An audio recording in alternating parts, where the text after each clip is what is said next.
ദിനം തോറും നിന്ദാനങ്ങളാ നിറയ്ക്കേണമേ ഞങ്ങളെ നീ. ദിനം തോറും നിന്ദാനങ്ങളാ നിറയ്ക്കേണമേ ഞങ്ങളെ നീ. തിരുഹിതമതുപോൽ നടന്നിടുവാനായി കനിവേകിടണേ നിന്റെ കാരുണ്യത്താൽ. തിരുഹിതമതുപോൽ നടന്നിടുവാനായി കനിവേകിടണേ നിന്റെ കാരുണ്യത്താൽ. സ്തുതിഗീതങ്ങൾ ആലപിക്കും തിരുനാമ മഹത്വത്തിനാ.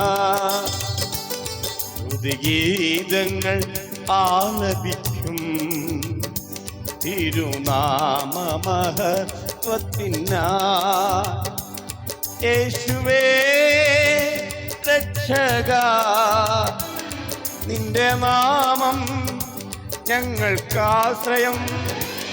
യേശുവേ രക്ഷകാ, നിന്റെ നാമം ഞങ്ങൾക്കാശ്രയം. സ്തുതിഗീതങ്ങൾ ആലപിക്കും തിരുനാമ മഹത്വത്തിനാ. സ്തുതിഗീതങ്ങൾ ആലപിക്കും തിരുനാമ മഹത്വത്തിനാ.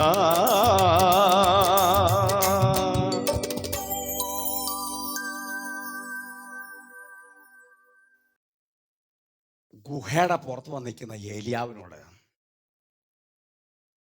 ദൈവം സംസാരിക്കുന്ന ഭാഗം 1 രാജാക്കന്മാരുടെ പുസ്തകം 19-ാം അധ്യായത്തിൻ്റെ 9-ാം വാക്യം മുതൽ നമുക്ക് കാണാൻ കഴിയുന്നുണ്ട്.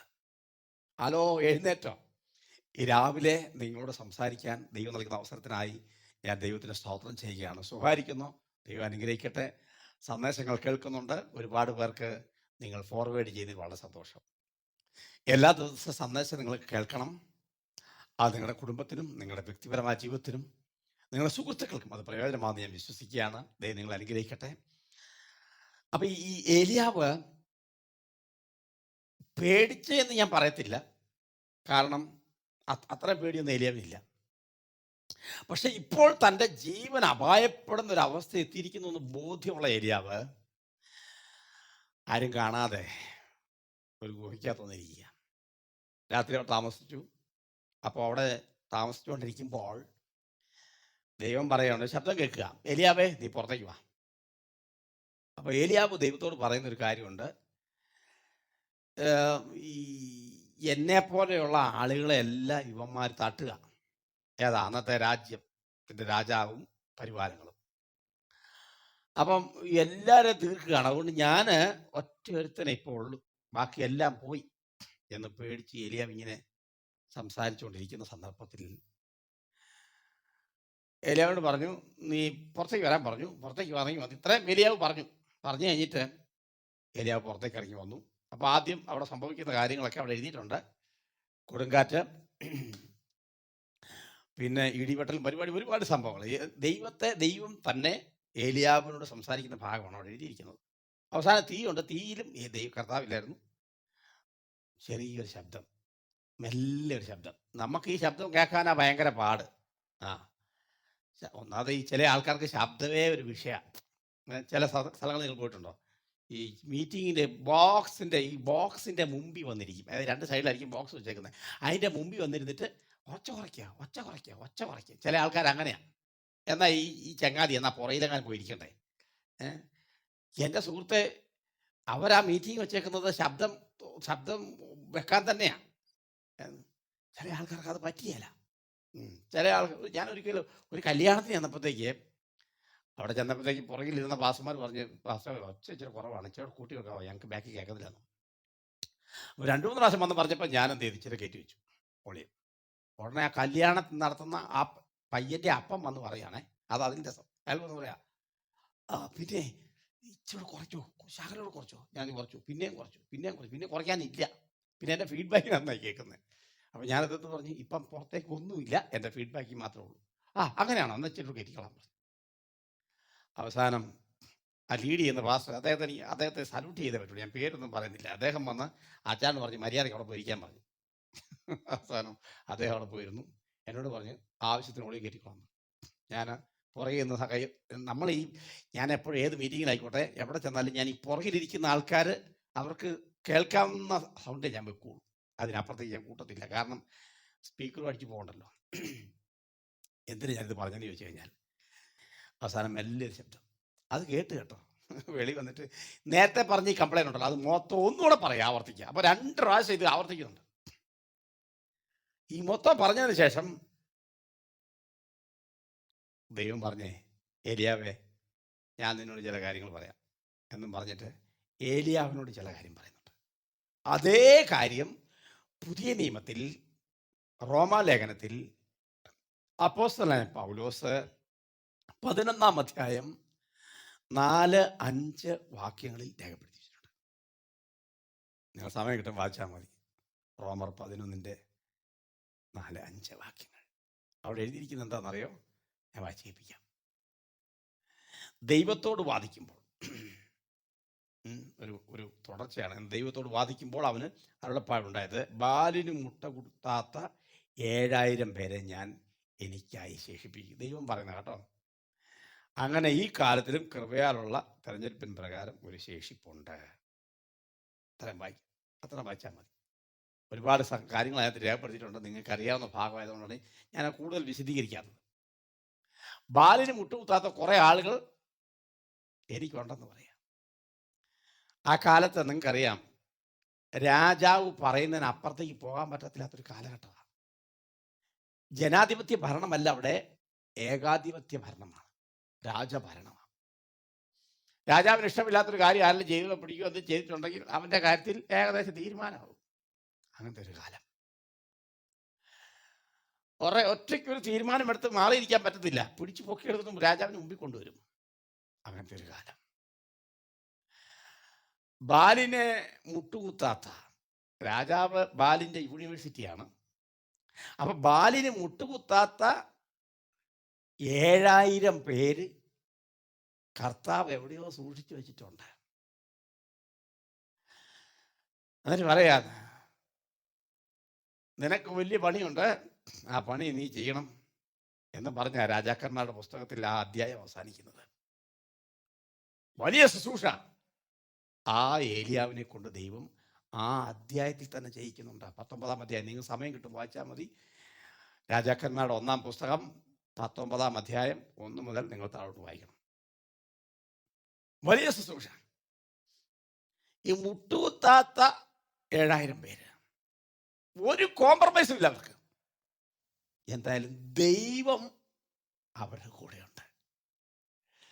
അവരെത്ര പേരുണ്ടെന്ന് കൃത്യമായ കണക്കും ദൈവത്തിൻ്റെ കയ്യിലുണ്ട്. നല്ല ചോദിക്ക്, ബാലിന് മുട്ടുകുത്താത്ത 7000 പേര് ദൈവം സൂക്ഷിച്ചു വെച്ചേക്കുക. സ്തോത്രം. അതുകൊണ്ട് ഞാനും നിങ്ങൾ എന്തിനാ പേടിക്കുന്നേ? നമുക്ക് എന്തിനാ പേടി? അതാണ് എനിക്കറിയാൻ വേണ്ടി. ശുശ്രൂഷകന്മാരെ, നിങ്ങൾ ആരെയായി പേടിക്കുന്നത്? ആരെയാ? നിങ്ങൾക്ക് ഏതെങ്കിലും സംവിധാനത്തെ ഭയമുണ്ടോ?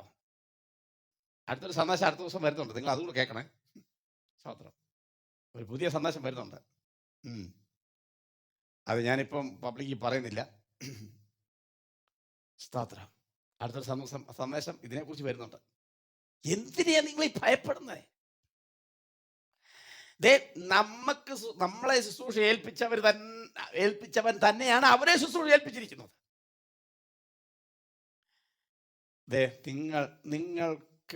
നിങ്ങൾ നല്ല രീതിയിൽ മുമ്പോട്ട് വരാൻ ഞാൻ പണ്ട് പറഞ്ഞൊരു കാര്യം, ആരും നിങ്ങളെ സഹായിക്കുകയല്ല. ചിരിച്ചു കാണിക്കുന്ന ഒരുപാട് പേരുണ്ടാകും.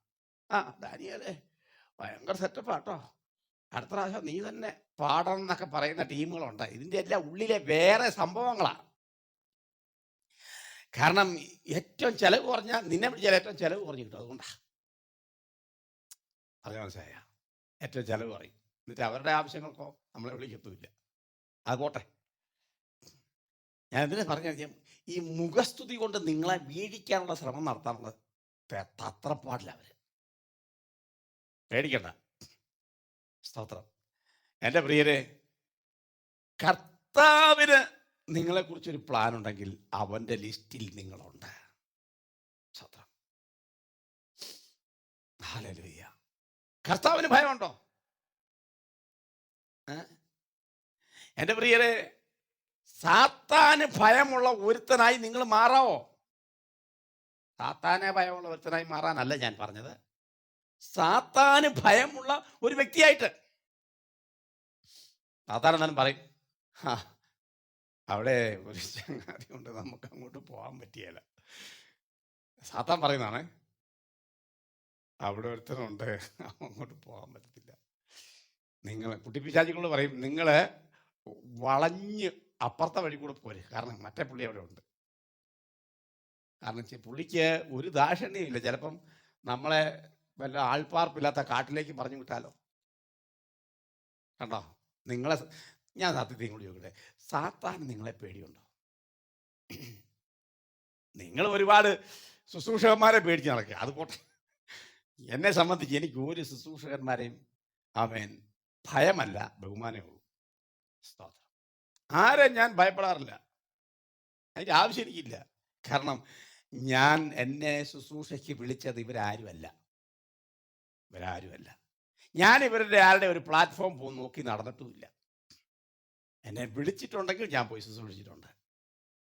ഇനി ഞാൻ തന്നെ എനിക്ക് ശുശ്രൂഷകൾ ആമേൻ പല സ്ഥലങ്ങളിൽ പോയി ചെയ്യുന്നുണ്ട്, അത് നിങ്ങൾക്കറിയാം. സ്തോത്രം. അടുത്ത ജൂലൈ മാസം ഞാൻ മിഷൻ ട്രിപ്പായിട്ട് ആന്ധ്രാപ്രദേശിലെ മറ്റൊരു ഭാഗത്തേക്ക് പോകാനുള്ള പ്ലാൻ തയ്യാറായിക്കൊണ്ടിരിക്കുക. ഞാൻ ഈ വാക്കുകൾ പറയുമ്പോൾ ശ്രദ്ധിക്കേണ്ട ഒരു കാര്യം, പ്രാർത്ഥന സപ്പോർട്ട് വേണം. ഞാൻ എന്ത് കണ്ടന്റാണ് സംസാരിക്കുന്നത്, ആ കണ്ടന്റുമായിട്ടേ നിങ്ങളതിനെ ചിന്തിച്ച് മനസ്സിലാക്കിയെടുക്കാവൂ. മനുഷ്യന് നമുക്ക് പ്രാർത്ഥന, ഇപ്പം നിങ്ങൾ പ്രാർത്ഥിക്കൂ, നൂറുകണക്കിന് ആളുകൾ പ്രാർത്ഥിക്കുന്നതുകൊണ്ടാണ് എന്നെപ്പോലുള്ളവർ ഈ 7000-നകത്ത് പെട്ടത്. സ്തോത്രം. നിങ്ങൾ ആ 7000-നകത്ത് പെട്ട ആളാണോ? വേണ്ട, 7 പേർക്കകത്ത് പെട്ട ആളാണോ? ഞാനതല്ല നിങ്ങളോട് ചോദിച്ചത്, നിങ്ങളുടെ നാട്ടിൽ പിശാചിന് നിങ്ങളെ പേടിയുണ്ടോ? അതോ നിങ്ങൾ പിശാചിനെ പേടിച്ച് നടക്കുകയാണ്? ഈ 2 ചോദ്യത്തിനും ഇന്ന് രാവിലെ നിങ്ങൾ ഉത്തരം കണ്ടെത്താം. ദാനിയേൽ നീലഗിരി 92-ലാണ് ബൈബിൾ കോളേജ് പഠിക്കാൻ പോകുന്നത്. അതിന് മുമ്പ് ഇവാഞ്ചലിസം കോഴ്സ് എന്ന് പറഞ്ഞൊരു പ്രോഗ്രാം എല്ലാ വർഷവും ഒരു 2-3 വർഷം അടുപ്പിച്ച് പോയി ഞാൻ ഓർക്കുന്നുണ്ട്. ഇവാഞ്ചലിസം കോഴ്സ് എല്ലാ വർഷവും. 92-ലാണ് ഞാൻ ബൈബിൾ കോളേജിലേക്ക് പോകുന്നത്. 92-ലാണ് വചനം പഠിച്ചു. വചനം പഠിച്ച് തീർന്നിട്ടില്ല കേട്ടോ. കഴിഞ്ഞ ദിവസം ഒരാൾ പറഞ്ഞ കേട്ടോ, കൊരിന്ത്യ ലേഖനം ഞാൻ പഠിപ്പിച്ച് തീർത്തു. സ്വന്തം അങ്ങനെ തീർക്കാൻ പറ്റുന്ന സാധനമല്ലേ ഇത് എന്നൊക്കെ നമ്മുടെ അറിവില്ലായ്മ കൊണ്ട് പറഞ്ഞു പോകുന്ന. ഞാൻ കൊരിന്ത്യ ലേഖനത്തിൻ്റെ ക്ലാസ് എടുക്കുന്ന ആളാണ്, അവരെ ഞാൻ കൊരിന്ത്യ ലേഖനം പഠിപ്പിച്ച് തീർത്തു. സ്വന്തം അങ്ങനെയൊന്നും പറഞ്ഞേക്കല്ലേ കേട്ടോ. കാരണം വെളിവും ബോധമുള്ളവരൊക്കെ നമ്മുടെ പരിസരത്ത് നിൽപ്പുണ്ട്, അവർക്കൊക്കെ കാര്യം മനസ്സിലാവും. നമ്മളെ ഈ ദൈവവചനം പഠിപ്പിച്ച് തീർക്കാൻ പറ്റുന്നതല്ല പ്രിയരെ. ഓരോ ദിവസവും പുതിയ മന്ന, പുതിയ സന്ദേശങ്ങൾ, പുതിയ ആശയങ്ങളല്ല, ആശയങ്ങൾ ഞാൻ പറയത്തില്ല, അവൻ പുതിയ മാർഗരേഖകൾ ദൈവം നമ്മെ പഠിപ്പിക്കുന്നത് തിരുവചനത്തിലൂടെയാണ്. സ്തോത്രം. നിങ്ങൾക്ക് വേണമെങ്കിൽ കൊരിന്ത്യ ലേഖനത്തിൻ്റെ ഔട്ട്ലൈൻ ഞാൻ പഠിപ്പിച്ച് തീർത്തു എന്ന് വേണമെങ്കിൽ പറയാം, അത് ന്യായമായ കാര്യമാണ്. കാരണം ഇപ്പോൾ കൊരിന്ത്യ ലേഖനം 2 കൂടെ 29 അധ്യായമുണ്ട് എന്ന് പറയുമ്പം അത് അവിടെ കൊണ്ട് തീർന്നു. ഇനിയിപ്പോൾ അത് പിന്നെയും പറയട്ടെ, മറ്റുള്ളവരെ പുതിയ ആൾക്കാരെ പഠിപ്പിക്കാന്നല്ലാതെ അത് ഒരു സത്യമായ കാര്യമാണ്. ചില കാര്യങ്ങൾ ഇത്ര വാക്യമുണ്ട് എന്ന് പറഞ്ഞ് പഠിപ്പിക്കുന്നത് കറക്റ്റാണ്, ഇത്ര അധ്യായം ഉണ്ടെന്ന് പറഞ്ഞ് പഠിപ്പിക്കുന്നത് കറക്റ്റാണ്, ഇന്ന ആളെ എഴുതിയെന്ന് പറഞ്ഞ് പഠിപ്പിക്കുന്നത് അതല്ല. ഇതെല്ലാം നമ്മൾ പഠിപ്പിച്ചു എന്ന് പറയാം. പക്ഷേ കൊരിന്ത്യ ലേഖനം ഞാൻ പഠിപ്പിച്ച് തീർത്തു എന്ന് പറയുമ്പോഴാണ് ഈ പഠിപ്പിച്ച പാർട്ടിക്ക് എന്നാ വെളിവുള്ളതെന്നുള്ളത് മനസ്സിലാകുന്നത്. ഞാൻ പറഞ്ഞു മനസ്സിലായോ? ദൈവത്തിൻ്റെ സ്തോത്രം. അതുകൊണ്ട് സാത്താന് പേടിയുള്ള ഒരു മനുഷ്യനായി നിങ്ങൾ മാറണം. സാത്താന് പേടിയുള്ള കേട്ടോ, സാത്താന് പേടിയുള്ള മനുഷ്യനായി. നിങ്ങൾ വരുന്നു കേൾക്കുമ്പോൾ സാത്താൻ പേടിയുണ്ടാകും. സാത്താനെ പേടിപ്പിച്ച് നിങ്ങൾ ഇങ്ങോട്ട് ചെല്ലുക എന്നുള്ളതല്ല. സാത്താൻ നിങ്ങൾ വരുന്നെന്ന് കാണുമ്പോൾ സാത്താൻ ഭയക്കണം, സാത്താൻ വിറയ്ക്കണം. നിങ്ങൾ പ്രാർത്ഥിക്കുന്ന ഒരു പ്രാർത്ഥനാവീരനാണോ, നിങ്ങളെ കാണുമ്പോൾ സാത്താൻ വിറയ്ക്കും. അവിടെ പോയി വലിയ അഭ്യാസമൊന്നും കാണിക്കണ്ട. നിങ്ങൾ നിൽക്കുന്ന കാണുമ്പോഴേ കുഞ്ഞപ്പൻ അന്നേരം പോകാൻ തുടങ്ങും. അവിടെ നിന്നിട്ട് കാര്യമില്ല. കാരണം ഇനി വരാൻ പോകുന്നത് എന്നാന്ന് അറിയത്തില്ല. ഞാൻ നേരത്തെ പറഞ്ഞതുപോലെ ആൾപ്പാർപ്പില്ലാത്ത കാട്ടിലോട്ടാണോ പറഞ്ഞു പോകാൻ വിടാൻ പോകുന്നത് അറിയത്തില്ല. അതുകൊണ്ട് അവൻ വേഗത്തിൽ സ്ഥലപ്പെടും. നിങ്ങൾ അത്രയ്ക്കും പവർഫുള്ളുള്ള ഒരു ശുശ്രൂഷകനായി ശുശ്രൂഷക്കാരത്തിയായിട്ട് മാറണം. ഇന്ന് രാവിലെ അതിന് കഴിയുമോ? എങ്കിൽ നിങ്ങൾ ആ 7000-നകത്തുണ്ട്. സ്തോത്രം. എന്നിട്ട് ലേഖനത്തിന് പറയുന്നത് ശ്രദ്ധിച്ചേ. ലേഖനത്തിൽ അങ്ങനെ ഈ കാലത്തിലും അങ്ങനെ അങ്ങനെ ഈ 7000-ത്തെ പോലെ ദൈവത്തിൻ്റെ സൂക്ഷിപ്പിലുള്ള, ദൈവത്തിൻ്റെ കരവലയത്തിനകത്തുള്ള, ദൈവത്തിൻ്റെ സംഘടനയിലുള്ള, അങ്ങനെ കൂടി ഞാൻ അങ്ങക്ക് ആഡ് ചെയ്യുകയാണ്, ഒന്നും വിചാരിക്കരുത്, ചീത്ത വിളിക്കില്ലേ. ദൈവത്തിൻ്റെ ആ ഒരു ചിറകിന്റെ കീഴിലുള്ള ദൈവത്തിൻ്റെ സംരക്ഷണ, ആ വാക്ക് ഉപയോഗിക്കാം. ദൈവത്തിൻ്റെ സംരക്ഷണയിലുള്ള ആളാണോ നിങ്ങൾ?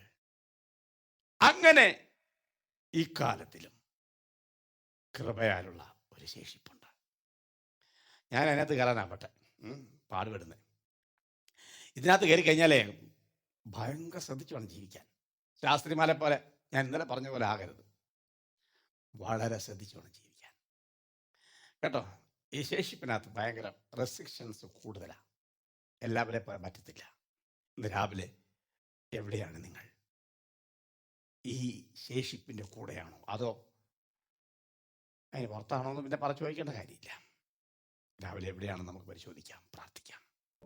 നല്ല ദൈവമേ, സ്വർഗീയ നല്ല പിതാവേ, അവിടുത്തെ പുത്രന്റെ രക്ഷിതമായ യേശുക്രിസ്തുവിന്റെ നാമത്തിൽ ഒരുമിച്ച് ഞങ്ങൾ തിരുസേനയ്ക്ക് അടുത്ത് വരുന്നു. ഈ പ്രഭാതത്തിൽ ആ ശേഷിപ്പിന്റെ കൂടെ വിശുദ്ധിയോടെ, വേർപാടോടെ, ദൈവിക വിളിയുടെ നിശ്ചയത്തോടെ ആ തെരഞ്ഞെടുപ്പ് നന്നായിട്ട് മനസ്സിലാക്കി അങ്ങയുടെ സംരക്ഷണത്തിന് കീഴിൽ നിൽപ്പാൻ ഈ ചെറുപ്പക്കാരെ, ഈ സഹോദരനെ, ഈ സഹോദരിയെ, ഈ ശുശ്രൂഷകനെ ദൈവം ഇടയാക്കണമെന്ന് ഞങ്ങൾ അവിടുത്തോട് പ്രാർത്ഥിക്കുന്നു. ഞാനിവര് രാവിലെ സമയം ഹൃദയം തുറന്ന് അനുഗ്രഹിച്ച് പ്രാർത്ഥിക്കുകയാണ്. അനുഗ്രഹം അവരുടെ മേലുണ്ടാകട്ടെ. ബലപ്പെടുത്തണമേ, ശക്തീകരിക്കണമേ, ശുദ്ധീകരിക്കണമേ, ദൈവം നിറയ്ക്കണമേ. പ്രാർത്ഥന നന്ദി യേശുക്രിസ്തുവിന്റെ വലിയ നാമത്തിൽ തന്നെ, ആമേൻ. പ്രിയരെ, ആ 7000-നകത്ത് കണ്ടേക്കണേ കേട്ടോ. 7000 പേരുടെ ടീം ഉണ്ടാക്കാൻ പോകല്ലേ കേട്ടോ. അവിടെ എഴുതിയിരിക്കുന്നത് 7000 പേരെ ഞാനവിടെ സൂക്ഷിച്ചു വെച്ചിട്ടുണ്ടെന്ന്, അത്രേ ഉള്ളൂ. അവർ 7000 പേർക്കും 7000 പണിയുണ്ട്. ഏലിയാവിന് ഇത് കഴിഞ്ഞ ഉടനെ ഒരു ഭയങ്കര പണിയാണ് കൊടുത്തേക്കുന്നത്. യഹൂദയിൽ, ഇസ്രായേലിൽ, അത് മാത്രമല്ല 2 സ്ഥലത്ത് രാജാവിനെ സെറ്റ് ചെയ്യണം.